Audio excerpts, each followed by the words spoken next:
Eu também quero comentar aqui uma fala recente do ex-presidente Lula, onde ele disse que o pobre não está mais conseguindo comprar comida. E aí eu vou perguntar para você que está aqui me assistindo, como é que tá a situação aí na sua casa? Tá tranquilo aí? Esses últimos dias eu procurei, primeiro reorganizar as contas aqui em casa, porque a corda apertou para todo mundo, para mim não é diferente. E organizando as minhas contas eu percebi que eu não tenho gastado nada além do básico, do estritamente necessário, mas o que está pressionando o meu orçamento é comida.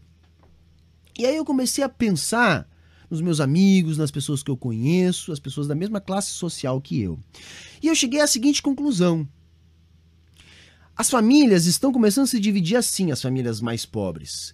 Tu tem aquele núcleo familiar que consegue comprar comida e aí você vai tendo agregados. Então você tem aquelas pessoas que têm mais dificuldade de renda, porque uma coisa que nós estamos vendo é a precarização do trabalho. Então a maior parte dos meus amigos ou está desempregado ou está precarizado, com apenas parte da sua carga horária sendo utilizada de trabalho. Então essas pessoas acabam se agregando naqueles entes da família que conseguem ter um pouquinho mais de renda e conseguem bancar a comida.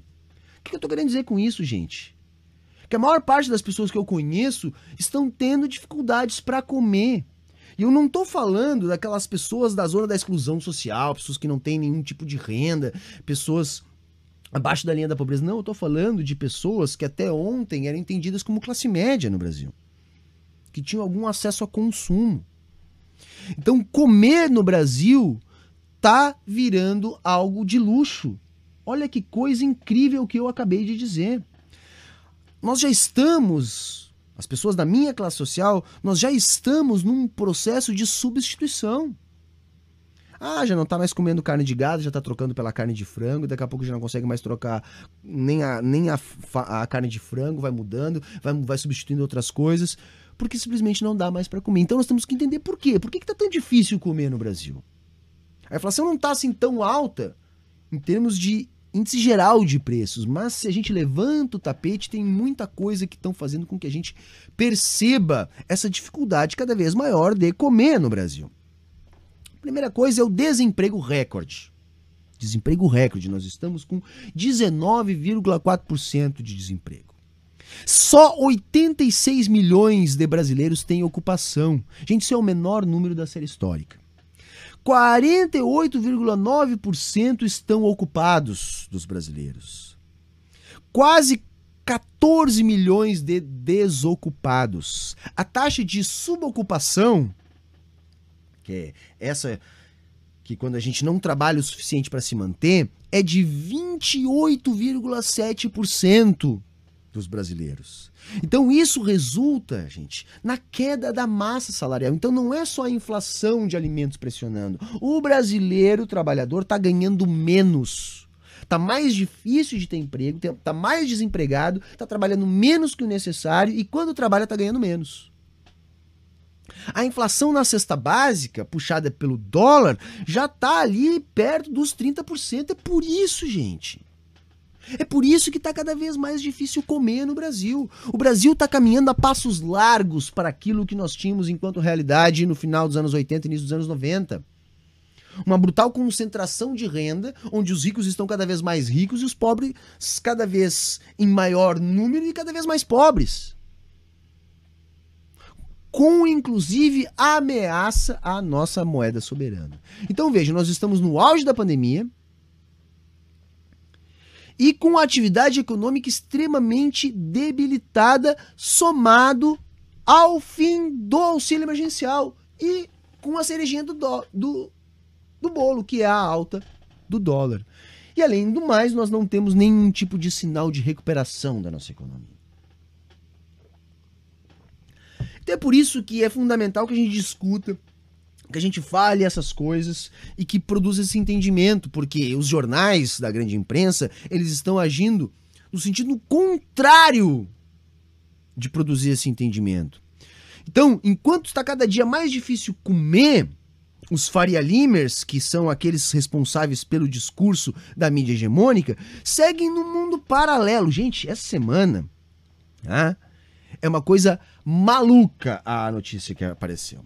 Um tal de Alexandre Ostrowiecki, tá? Que é o dono lá da Multilaser, que é uma empresa dessas maquiladoras que nós temos no Brasil, tá?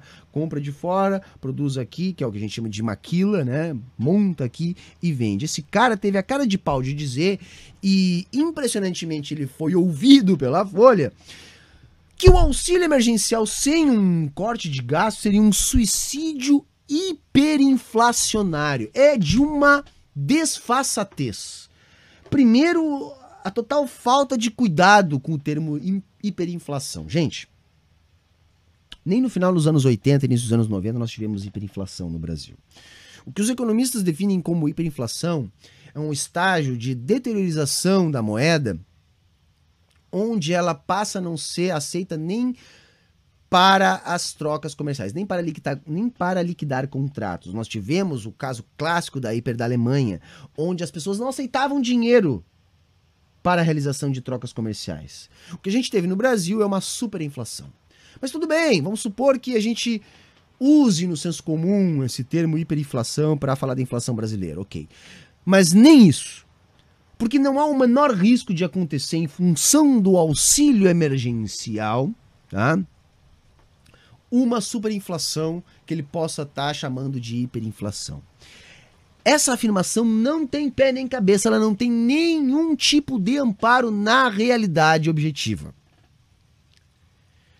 Gente, como eu já disse aqui, eu vou repetir. O auxílio emergencial foi o maior responsável pela recuperação parcial do nível de atividade da economia brasileira. Tá? Depois eu vou deixar um estudo aqui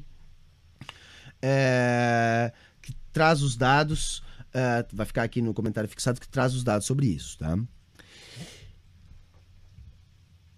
A redução do auxílio emergencial piorou os indicadores econômicos, ou seja, a velocidade de recuperação da economia brasileira piorou com o corte do auxílio.